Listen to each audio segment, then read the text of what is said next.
Ry havana malala amin'ny tompo dia ho amintsika rehetra hatrany anie ny fahasoavan'i Jésus-Christ tompo. Amen. Chers chrétiens, que la grâce de Jésus-Christ soit toujours avec nous. Amen. Ny tenin'Andriamanitra ry havana malala izay andraisantsika ny hafatra amin'ity anio ity dia izay voasoratra amin'ny filazantsara. Filazantsara araka ny Jaona 10:1-30 ka hatramin'ny 12:20. Efa novakian'ny mpanompo teo moa izany tamin'ny teny malagasy ka hovakiako amin'ny teny frantsay. Chers chrétiens, notre prédication aujourd'hui est tirée de l'évangile selon Jean, chapitre 10, versets 31-42. Ça a été déjà lu en malgache. Moi, je vais le lire en français. Au nom de Jésus. Alors les Juifs prirent de nouveau des pierres pour le lapider. Jésus leur dit, je vous ai fait voir plusieurs bonnes œuvres venant de mon Père. Pour laquelle me lapideriez-vous? Les Juifs lui répondirent, ce n'est point pour une bonne œuvre que nous te lapidons, mais pour un blasphème. Et parce que toi, qui es un homme, tu te fais Dieu. Jésus leur répondit, n'est-il pas écrit dans votre loi, j'ai dit, vous êtes des dieux. Si elle est appelée Dieu, ceux à qui la parole de Dieu a été adressée, et si l'écriture ne peut être anéantie, celui que le Père a sanctifié et envoyé dans le monde, vous dites, tu blasphèmes. Et cela parce que j'ai dit, je suis le Fils de Dieu. Si je ne fais pas les œuvres de mon Père, ne me croyez pas. Mais si je les fais, même si vous ne me croyez pas, même si vous ne me croyez point, croyez à ses œuvres, afin que vous sachiez et reconnaissiez que le Père est en moi et que je suis dans le Père. Là-dessus, ils cherchèrent encore à le saisir, mais il s'échappa de leurs mains. Jésus s'en alla de nouveau au-delà du Jourdain, dans le lieu où Jean avait d'abord baptisé, et il y demeura. Beaucoup de gens vinrent à lui et ils disent, Jean n'a fait aucun miracle, mais tout ce que Jean a dit de cet homme était vrai. Et dans ces lieux-là, plusieurs crurent en lui. Amen. Ry havana malala amin'ny tompo. Amin'ireo filazantsara efatra moa izany dia i Jaona no ataontsika hoe misy filaza azy amin'ny terme théologique moa izany hoe apologétique izany hoe Jaona zany no tena miaro ny finoana, mampiorina ny finoana. Amin'ity filazantsara ity ry havana malala dia mampiharihary zany ny zavatra mety hitranga rehefa tena miseho ny fahamarinana momba ny Jesosy Kristy, ny fahamarinana amin'ny araka ny asan'Andriamanitra. Dia ny hitantsika eto izany amin'ity Jaona 1:1-30 ka hatramin'ny 2:20 ity dia ny zavatra voalohany rehefa miseho ny fahamarinana momba amin'ny Jesosy Kristy dia faniliana an Jesosy Kristy. Faniliana zany ny hita eto zany eo amin'ny 2:30-7:30 fanilian'ireo jiosy ireo. Dia naka vato indray ny jiosy hitoraka azy. Jesosy namaly azy hoe maro ny asa tsara nasehoko taminareo avy tamin'iray, koa asa manao ahoana amin'ireny no tokony hitorahanareo vato ahy? Ny jiosy namaly azy hoe tsy asa tsara ny hitorahanay vato anao fa fitenenan-dratsy, satria olona ihany ianao nefa manao ny tenanao ho Andriamanitra. Ny jiosy zany izay mitady hitoram-pato an Jesosy Kristy, ny jiosy izay atao hoe azo lazaina hoe adversaire an Jesosy Kristy eto amin'ity filazantsara izay vakiantsika ity ry havana malala dia jiosy izay manana fahalalana, mahafantatra ny atao hoe inona ny atao hoe blasphème, izany hoe jiosy izay amin'ny filaza azy moa izany hoe tsy mino, agnostique. Dia rehefa nandreny fahamarinana momba an'i Jesosy zany ny vahoaka dia inona no ataony? Voamaika nitady hitoraka azy, voamaika te hamono an Jesosy Kristy. misy aseho any Jaona zany eto hoe reto jiosy te hamono an Jesosy Kristy, hitora-bato an Jesosy Kristy reto dia mahafantatra ny lalàna jiosy. Izay zany izay manao blasphémie dia toram-bato, izay zany. Ary ho antsika moa zany dia ny hoe blasphémie dia hoe miteny ratsy ny momba an'Andriamanitra. Zany hoe zany ny lalàna teo amin'ny Jiosy, tsy maintsy ho toram-bato izay miteny ratsy momba an'Andriamanitra. Tsy dia tena mitovy loatra amin'ny hoe apostasie, izay hoe miteny ratsy mifanahy masina. Eo zany dia ilay lazaina hoe efa nandray an Jesosy Kristy nefa mivadika, na koa lasa toy ny hoe manopa, miemotra indray, dia izay no atao hoe apostasie. Dia ny ataon'i Jesosy Kristy zany eto dia mitondra fanazavana hoe manao ny asany iray koa. Hitantsika eto zany fa mbola mitady hahafaty azy ihany izy ireo. Zany hoe tsy zaka ny sofin'ny olona zany maheno izay lazain'i Jesosy Kristy, fa ny hahafaty azy ihany no ataony. Dia ahoana moa no mahatonga izany ry havana malala? Satria tsy manaiky ondrin'i Jesosy Kristy, tsy miaino azy. Hitantsika eo alohaloha kely eo, manasa antsika raha hijery eo amin'ny andinin'ny 7:20, eo amin'ny andinin'ny 10 ihany. Tsika zany nanomboka teo amin'ny andinin'ny 1:30 dia eo amin'ny andinin'ny 7:20 dia mamaky tsika hoe ny ondriko miaino ny feoko. Zany hoe izay tsy ondrin'i Jesosy zany. Hijerentsika eo amin'ny andinin'ny 9:20. Kanefa ianareo tsy mino satria tsy mba isan'ny ondriko. Ny ondriko miaino ny feoko. Izao malala azy ary izy manaraka. Zany hoe misy zany maheno an Jesosy Kristy dia vao maika hitora-bato ny vokany satria tsy anisan'ilay ondry izay mihaino, tsy manaiky ondrin'i Jesosy Kristy dia tsy mihaino azy fa ny mifanohitra amin'izay. Rehefa maheno ny feon'i Jesosy Kristy dia ny tora-bato sy ny hamono azy no tanjony. Dia todika amintsika zany ry havana malala amin'ity anohy ity hoe anisan'izay mihaino ny feon'i Jesosy Kristy ve isika? Anisan'izay tena mahalala ny feon'i Jesosy Kristy ve? Anisan'ny ondry ve isika ka mihaino an Jesosy Kristy dia manaraka azy? Chers chrétiens, nous pouvons voir ici clairement dans ce texte de l'évangile de Jean chapitre 10 versets 31 à 42 que nous voyons ici clairement ce qui peut arriver quand la vérité sur Jésus est vraiment révélée. Quand on met au grand jour les œuvres de notre Dieu. C'est le rejet de Jésus. La conséquence quand la vérité sur Jésus est vraiment révélée, c'est le contraire qui se produit, c'est le rejet de Jésus. Au verset 31 à 33.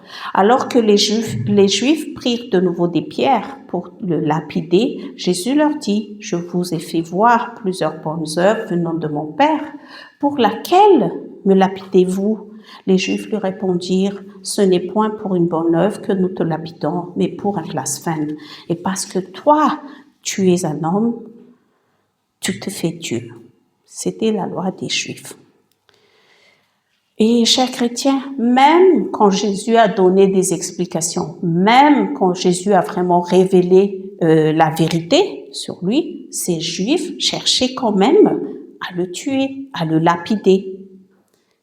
C'est ceux qui refusent d'être les brebis de Jésus ne peuvent supporter d'entendre le message de Jésus. Ils ne peuvent supporter d'écouter Jésus. C'est ce que nous lisons ici au verset 26 et 27, juste avant notre péricope d'aujourd'hui. Au nom de Jésus, mais vous ne croyez pas parce que vous n'êtes pas de mes brebis. Mes brebis entendent ma voix, je les connais et elles me suivent. Izay zany ry havana malala ny zavatra ampiseho voalohany rehefa tena hanehoana ny fahamarinan'i Jesosy Kristy ny olona dia vao maika lasa te hamono an Jesosy Kristy satria nahoana satria tsy ondriny ary tsy miaino azy ary tsy matanty miaino azy. Dia ny faharoa dia ny eto nefa dia izao fanehoana ny tena mahizy azy an Jesosy Kristy. Rehefa miseho ny fahamarinan'i Jesosy Kristy dia tena miseho ny maha Jesosy Kristy azy. Jesosy Kristy zany namaly fa tsy blasfémie nataony satria araka ny voasoratra ny soratra masina. Tamin'ny andron'i Jesosy Kristy moa zany dia tao amin'ny sekola tentsika hoe ity zany tenin'Andriamanitra ao anatin'ny Baiboly. Dia tamin'ny andron'i Jesosy Kristy tetỳ an-tany zany ny atao hoe soratra masina dia izay ao amin'ny testamenta taloha rehetra. Io zany ny efa voasoratra dia atao hoe soratra masina dia ny testamenta taloha. Izay zany tamin'i Jesosy Kristy tamin'ny fandalovany tetỳ an-tany. Dia namaly Jesosy hoe tsy voasoratra ao amin'ny lalànareo fa hoe hoy izao Andriamanitra ianareo. Zany voasoratra any amin'ny Salamo 2:25. Dia raha ireny izay nanaovana ny tenin'Andriamanitra zany natao Andriamanitra dia ny soratra masina tsy azo foanana. Moa izay nohasinin'Andriamanitra ka ny rahano amin'izao tontolo izao va no ataonareo hoe teny ratsy ianao satria hoy izao zanak'Andriamanitra aho. Dia eto zany ravana malala dia maneho ny tena mahizy azy Jesosy Kristy, tena miteny hoe izaho dia zanak'Andriamanitra. Izay zany ilay tena identité any Jesosy Kristy. Jesosy Kristy zanak'ilay tokana an'Andriamanitra, nohasinin'Andriamanitra eo amin'ny 9:30. Nohasinin'Andriamanitra ho any amin'izao tontolo izao. Ary nohasinin'Andriamanitra izy nalefa amin'izao tontolo izao dia anahoiny anatanteraka ny asan'Andriamanitra. Tsy hoe nalefalefa fahatany fotsiny fa misy mission napetrak'Andriamanitra taminy mba ho tanterahany amin'izay nohasinin'Andriamanitra zanak'ilay tokan'Andriamanitra nalefa ho amin'izao tontolo izao. Chers chrétiens, la vérité sur Jésus-Christ est vraiment révélée. Nous avons vu que ça peut provoquer un rejet de Jésus-Christ pour ceux qui ne font pas partie de ces brebis et qui ne supportent pas d'écouter le message de Jésus et qui ne veulent pas entendre le message de Jésus. Mais ce que nous pouvons voir dans ce texte, c'est une manifestation de la véritable identité de Jésus. C'est au verset 34 à 36. Jésus leur répondit que ce n'était pas un blasphème car c'était déjà écrit dans les Saintes Écritures. Donc c'est l'Ancien Testament à l'époque de Jésus, quand Jésus était sur terre, qu'on appelait les Saintes Écritures. Donc au verset 34 à 36, Jésus leur répondit, « N'est-il pas écrit dans votre loi ? J'ai dit, vous êtes des dieux, comme le dit le psaume 82, verset 6. Si elle est appelée Dieu, ceux à qui la parole de Dieu a été adressée, et si l'écriture ne peut être anéantie. Celui que le Père a sanctifié et envoyé dans le monde, vous lui dites, tu blasphèmes, et cela parce que je dis, je suis le Fils de Dieu. » Donc ici, il y a vraiment une révélation de la véritable identité de Jésus. Jésus-Christ, le Fils de Dieu, est sanctifié par Dieu le Père et envoyé dans le monde pour accomplir une mission, pour accomplir les œuvres de Dieu, pour nous sauver.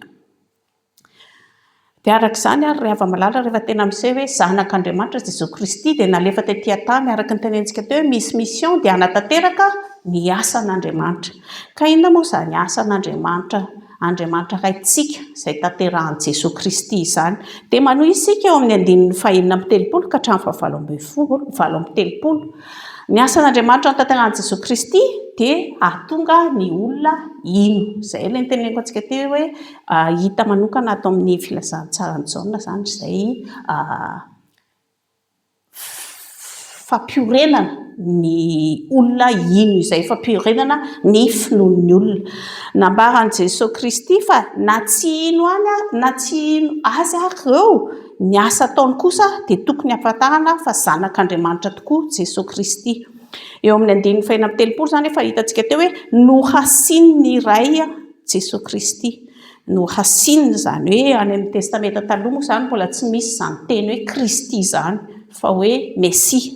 Dia aty amin'ny testamenta vaovao izy zany hoe Kristy no amasininy ray zany mandefa ilay hirany ary ilay hirany dia hirany efa no amasininy hirany masina izay efa voatokan'Andriamanitra efa no amasininy zay no asininy no amasininy dia hoe ny rahany amin'izao tontolo izao anatanteraka ilay mission, anatanteraka ilay iraka dia maniraka izany Andriamanitra mba hampafantatra ny sitrapony, anatanteraka ny asany dia manazava Jesosy Kristy fa tsy manao blasphémie izy fa manao an'ilay iraka, manatanteraka ilay iraka napetrak'Andriamanitra taminy. Dia rehefa manatanteraka ny iraka izay napetrak'Andriamanitra taminy izy ry havana malala eo amin'ny andininy fafito amby telopolo dia manome ny asa ny olona hoe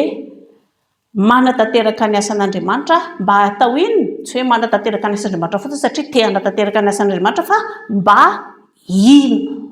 Mba hahatonga ny olona ino?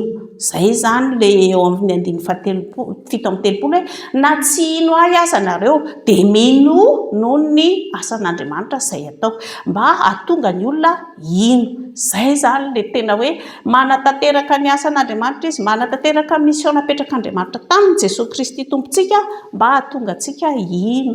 Ary izany mihitsy anie ny tena hoe fototry ny finoantsika ry havana malala zany anie voatsokatra ao amin'ny Jaona 4:1-5. Tokony efa mba ho haintsika tsy enjery any amin'ny sekoly raha mahay tsy enjery an'izany. Jaona 4:1-5 manao hoe fa toy izao ny tiavan'Andriamanitra izao tontolo izao nomeny ny zanan'ilay tokana mba tsy ho very izay rehetra mino azy, mino fa hanana ny fiainana mandrakizay.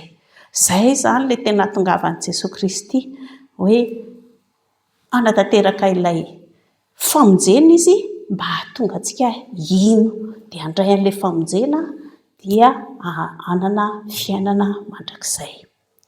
Dia toy izany koa isika ry havana malala zany rehefa manana an' Jesosy Kristy dia ny fanahy masina izay atao amintsika satria tsy izao intsony ny velona hoy ny apôstôly Paoly fa Kristy ny velona atao anatiko. Izany hoe ny fanahy masina izay atao anatiko izany dia manosika antsika hanatanteraka ny asan'Andriamanitra.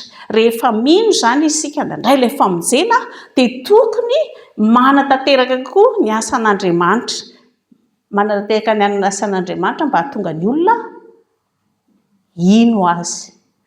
Izany hoe io nataon'i Jesosy Kristy io zany nanatanteraka ny iraka izy, irak'Andriamanitra no asin'Andriamanitra izy dia manatanteraka ny asan'Andriamanitra mba hahatonga ny olona ino. Dia toy izany koa isika ry havana malala. Rehefa nandray an'i Jesosy Kristy tokoa isika, rehefa mino tokoa isika, rehefa ataontsika fanahy masina dia manosika antsika hanatanteraka ny asan'Andriamanitra mba hahatonga ny ino? Mba hahatonga ny olona ino azy koa toa antsika. Dia eo zany ny toy izao hoe misy ny fitoriana amin'ny filazantsara fa eo indrindra koa zany ny asan'Andriamanitra. Ny asan'Andriamanitra izay tanterantsika zany dia fijoroana vavolombelona fa isika koa dia toa an'i Jesosy Kristy, isika rehetra koa, isika tsirairay avy koa dia zanak'Andriamanitra. Zanak'Andriamanitra zany Jesosy Kristy milaza eto fa izaho dia zanaky ny ray, zanak'Andriamanitra.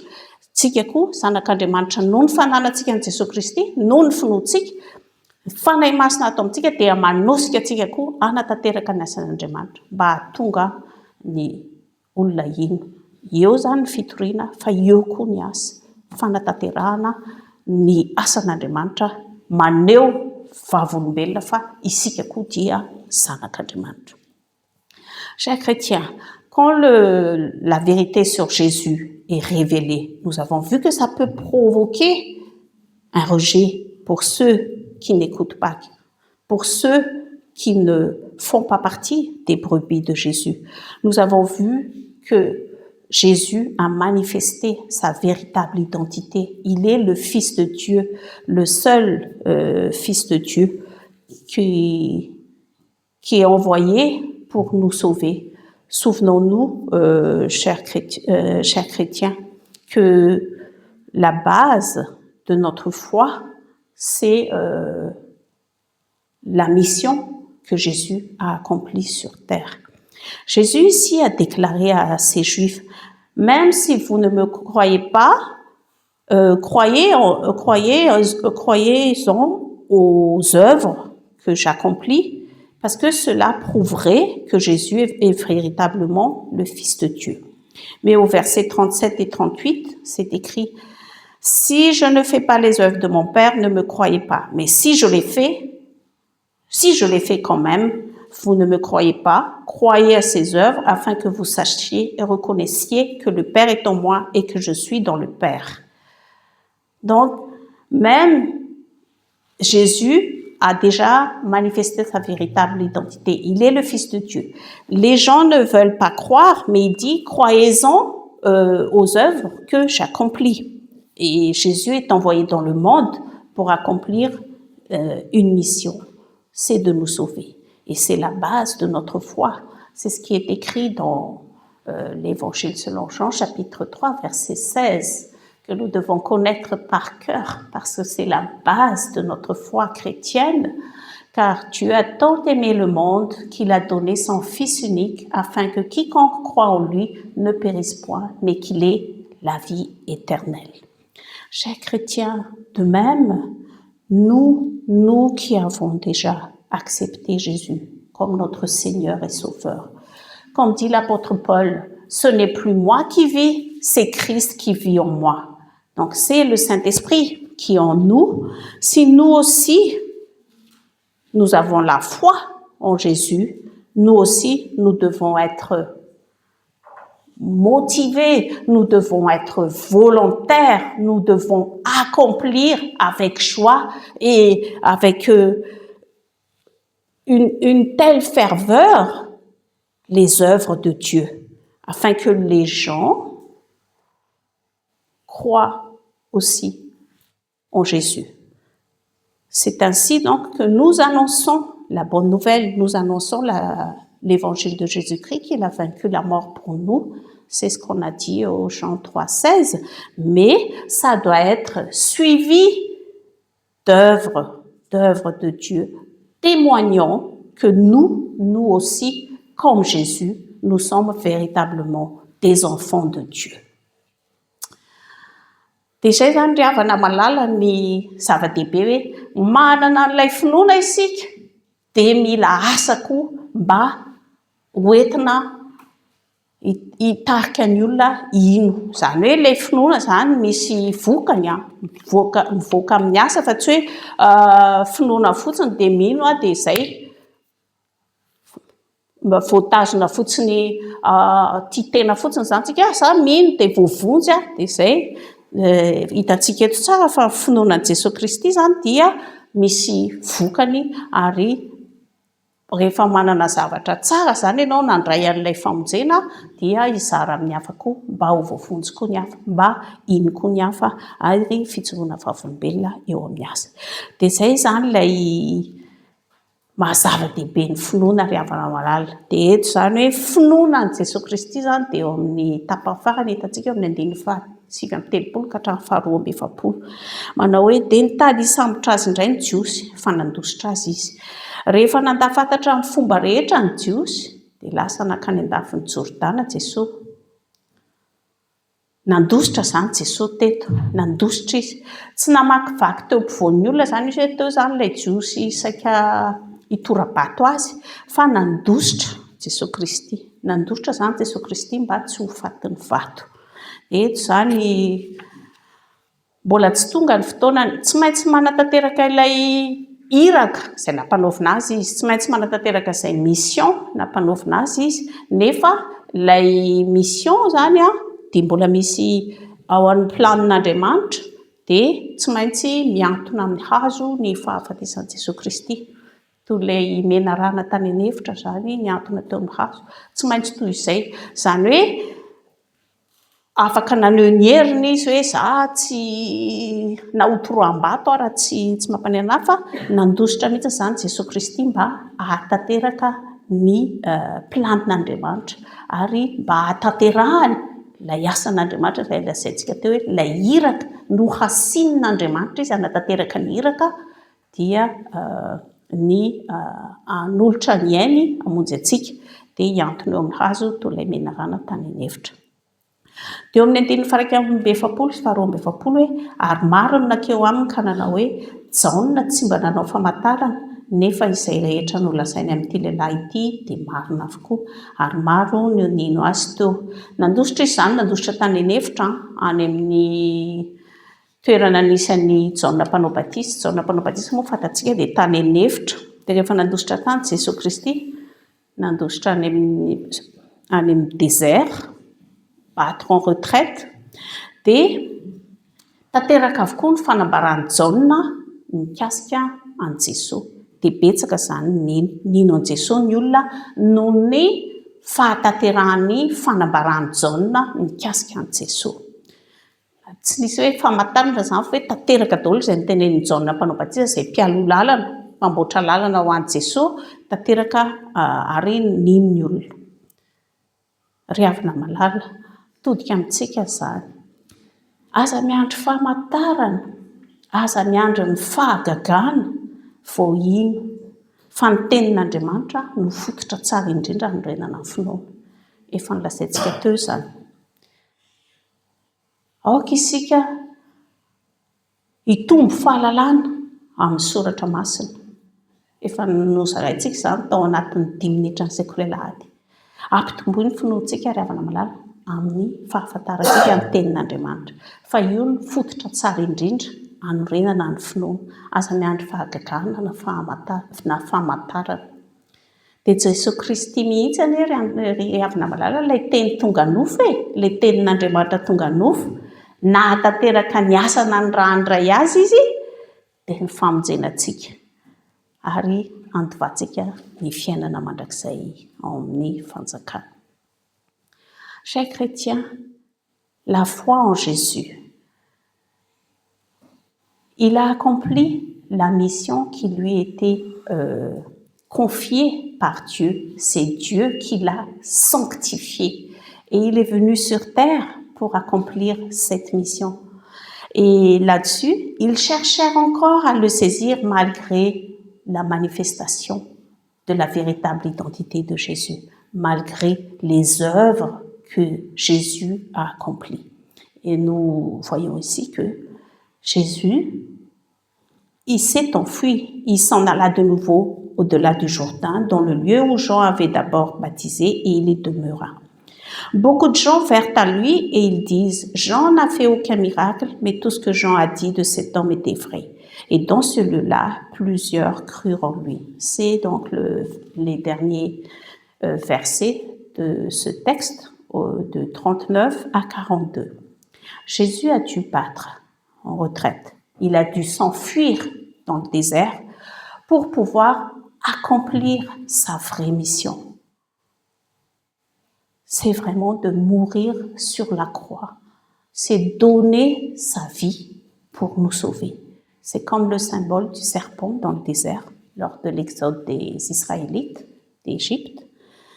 Et il a donné des explications, il a manifesté sa véritable identité, mais après, il s'est enfui et il s'est retiré dans le désert.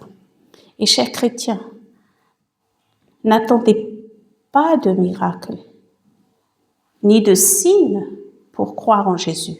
C'est la parole de Dieu qui est le meilleur fondement pour bâtir notre foi.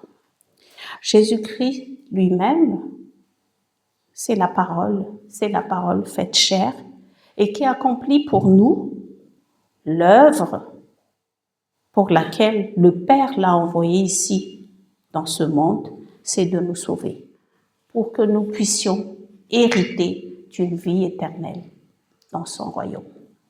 À Dieu seul soit la gloire. Amen.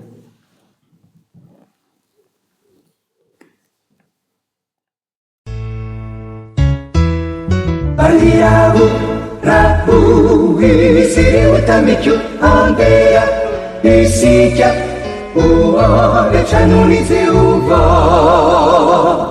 andeha isika hoany an-tranon'i Jehovah. mandeha isika ho any antranony Jehova